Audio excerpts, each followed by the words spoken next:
Good morning, everyone. It's the first Sunday of the month, and we have a habit of talking about something, about Buddhism and spirituality at 10:30, and then we have our meditation at 11. So, welcome all to our first Sunday talk.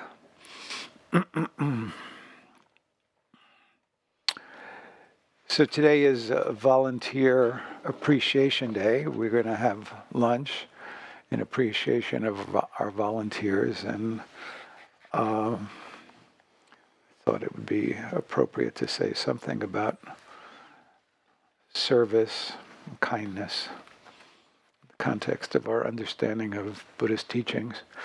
The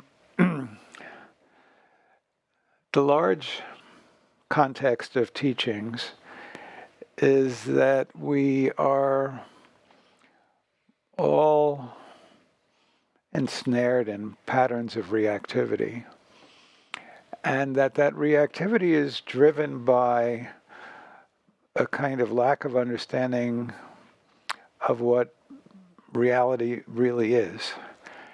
And to the extent that we don't understand the nature of reality, we tend to get ensnared in hoping for things to be permanent that could not possibly be permanent. And as a consequence of that, we suffer. We hope for things to last that cannot last. Our mind works in a way that it's running to the past and running to the future. But with wisdom that really understands the nature of reality, there can be ultimate freedom. But Buddhist spiritual practice is not just about wisdom. It is also understood that kindness and compassion are a support and a context for developing wisdom, and that along with kindness and compassion, there is also, especially in later Mahayana Buddhism, which is what we are teaching out of, there's an understanding that each of us as individuals has basic goodness, that our innermost nature is one of basic goodness, and actually that all of our virtuous, positive, and wise activities are an expression of that inner goodness. And so we practice and develop virtue and goodness and positivity towards others, and we practice and develop wisdom. And it's, in this later Mahayana view, it's not like we're creating anything anew. We're actually merely making manifest what's already present. So wisdom and kindness are mutually supportive. They're sometimes spoken of as two wings of a bird. And one is necessary for the other is necessary for the one. Kindness is usually experienced as a warmth of heart and a sense of evenness towards all, and openness towards all. One easy way, there are two classical ways of teaching interdependence. The harder way for modern Westerners is to talk about that we've all been related over the course of many, many rebirths, meaning rebirth is considered to be infinite, and because of that, we have all been in some relationship of parent to child during the course of the infinite number of rebirths. So when I was a baby giraffe, Claire was my giraffe mommy. it could have been 3 zillion years ago, but that's one way of teaching interdependence, and then I would feel some gratitude to my giraffe mommy. And you've all been some aspect of parent and develop kindness for me. But another way is to think very, very practically. I sometimes like to take the example of a loaf of bread. And you think about a loaf of bread in the store, and many times we just go in and we think, well, it's a loaf of bread. But think about all the people who work in the store owners. That's one level of number of people. Maybe that's 25 people are involved in my loaf of bread. But then we think about the truck driver who drove the loaf of bread, so that's 26 people. But then we start thinking, well, what about all the people who built the parts for this truck that delivered the loaf? Well, then it starts getting complicated because there are factories all over the world developing these parts. And then we think, oops, then there are all these planes and all the people who drive the planes or fly the planes and build the planes. And then there are all the people who provide the food for the plane makers and part makers. And then there are all the beings, including worms and even small bacteria in the ground and cows, that are providing the food for the people who build the parts.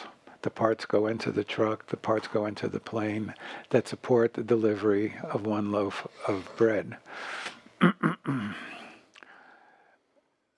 I think many, many religious traditions, I'm just thinking about in the Jewish tradition, in Passover, there's a Seder, and at one point there's this kind of long song that you do, and it's sort of like one thing leads to another, leads to another, leads to another. And I'm sure in most religious traditions it's like this. But it's a way of seeing that the web of interdependence is extraordinarily vast, and we can go down to the level of somebody in Borneo is exhaling and they're breathing in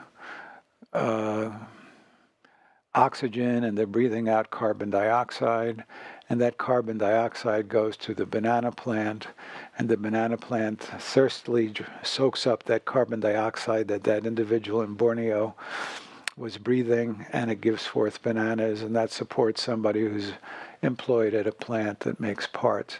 And so really, really, if we start contemplating it, there's no one who's not included in our single loaf of bread that we eat. And in some ways it's fanciful, but in some ways it's actually quite true. And it's interesting that there are ways of thinking about ourselves in society which emphasize individuality and autonomy and freedom, and those have their place and those have their value, and certainly understanding and appreciating what we each individually must take up and do is very, very significant. But it's also, I think, quite mind and heart opening to start imagining that in some weird way, some 7-year-old boy breathing in Borneo, giving forth carbon dioxide to support a banana tree, which is then consumed by some 25-year-old who's working in a rubber pipe plant in Borneo, which ends up in an airplane that delivers bread to the truck that brings it to my neighborhood, HEB.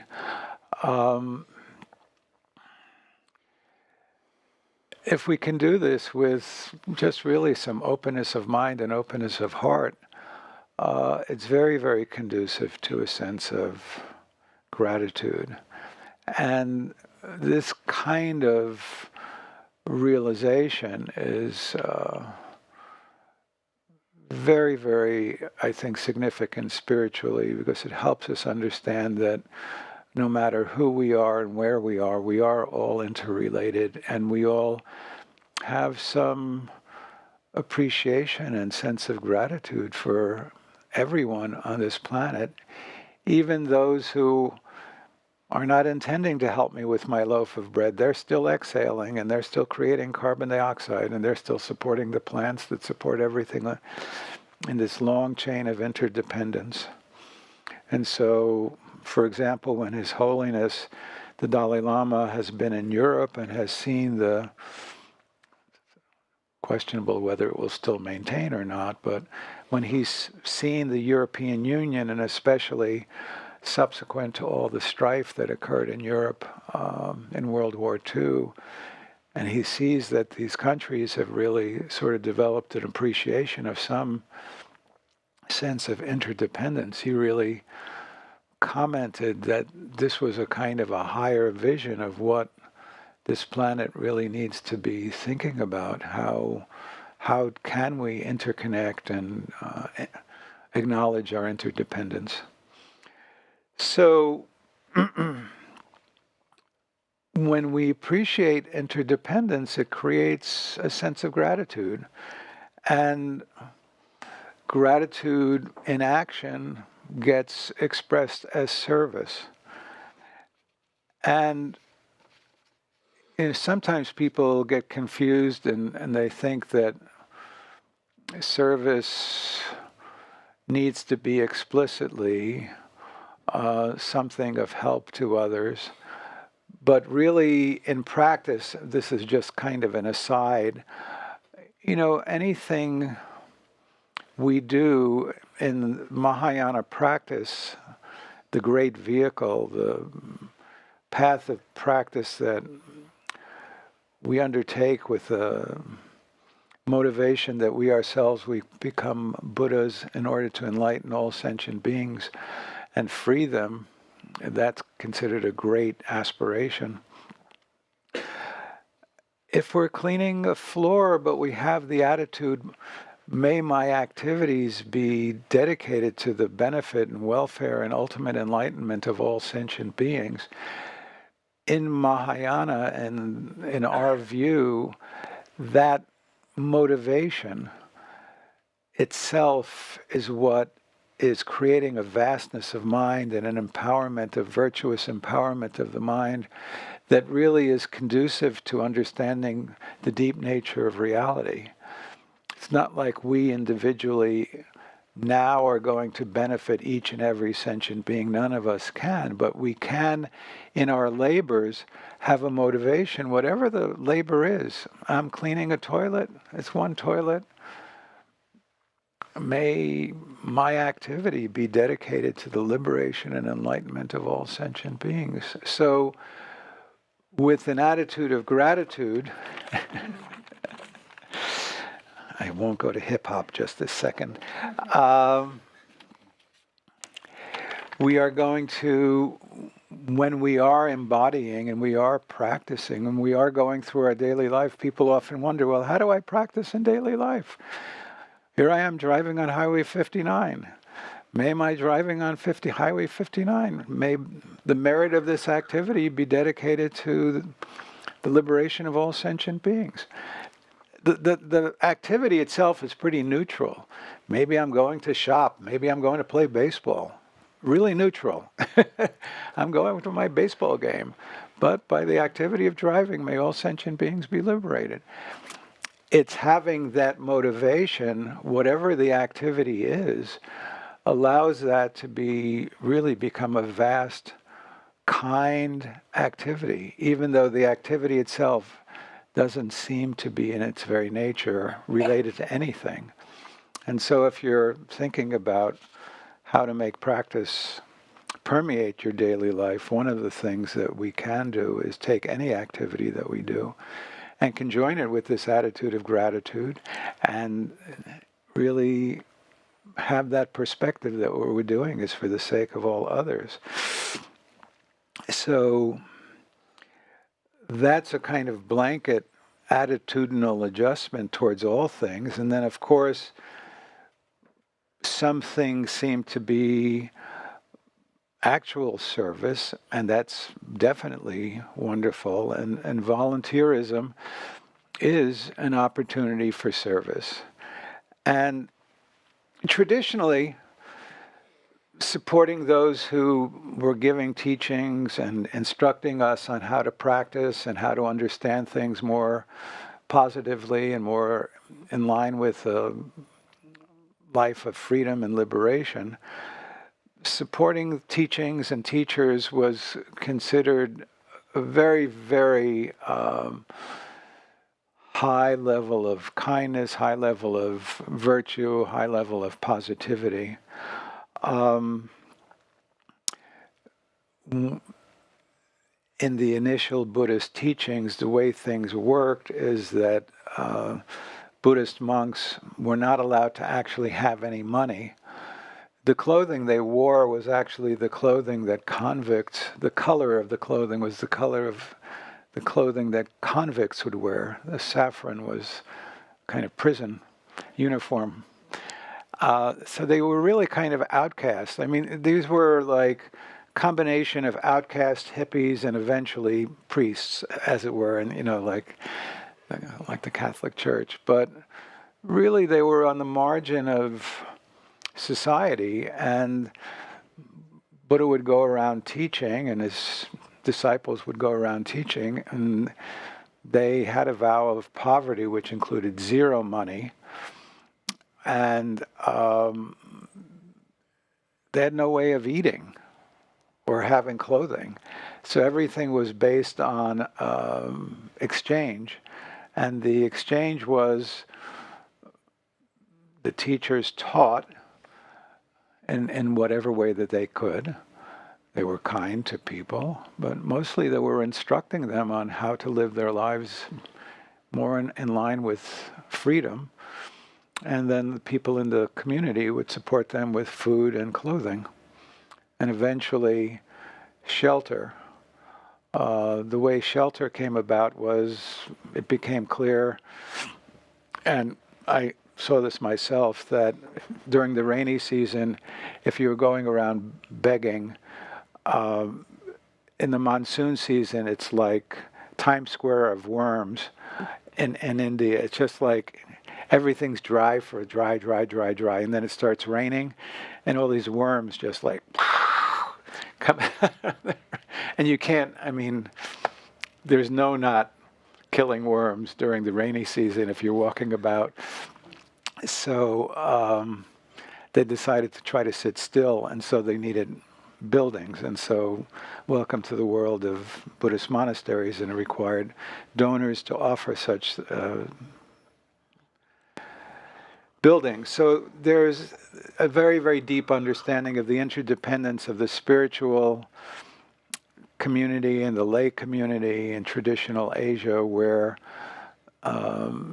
the teachers would not work in the world, they had no money, they didn't have any buildings.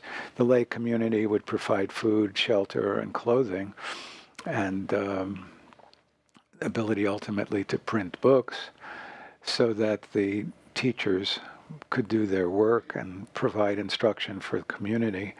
So there was always this understanding of a mutuality and interdependence. So, for example, Anne and I continue to do a fair bit of voluntary activities in relationship to our teachers in Asia.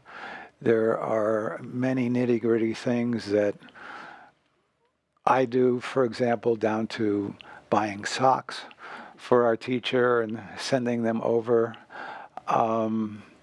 And we do that happily, and very, very pleased for the opportunity to do that.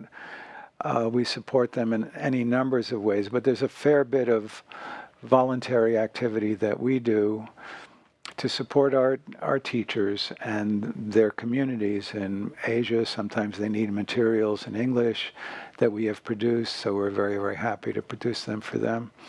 And so we're in an ongoing way do that. And here at Dawn Mountain, really everybody volunteers, whether you think you're volunteering or not. Some people have titles of volunteers, so they're a little bit more clearly voluntary. But, you know, at the end of an activity, sometimes we move pillows around. You're a volunteer. You're offering service. We ask people to move tables in the community room. You have volunteered. You've offered service.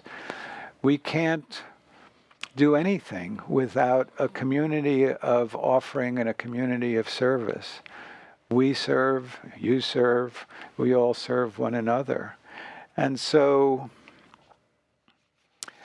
we do see